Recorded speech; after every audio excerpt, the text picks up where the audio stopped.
Has your iPad become unavailable and you're not sure what to do? Here are 6 authentic methods to get your iPad back in working order. Step 1. Restart your iPad. Press and hold the power button until the Slide to Power Off slider appears. Slide it to turn off your iPad. Wait a few seconds, and then press and hold the power button again until the Apple logo appears. Step 2. Use iTunes to restore. Connect your iPad to a computer with iTunes installed. Open iTunes, select your iPad, and click Restore iPad. This will erase your device and install the latest iOS software. Step 3.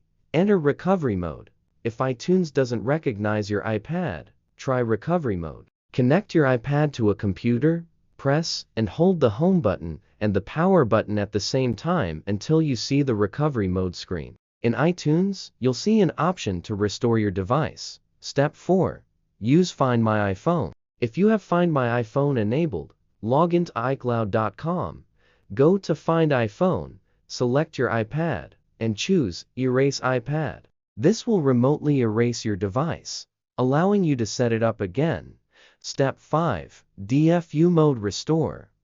For a deeper restore, use DFU mode. Connect your iPad to a computer, press and hold the power button and the home button for 10 seconds. Then release the power button, but keep holding the home button for another 10 seconds. Your screen should stay black. In iTunes, you'll see an option to restore your device. If none of the above methods work, it might be a hardware issue. Contact Apple support or visit an Apple store for further assistance.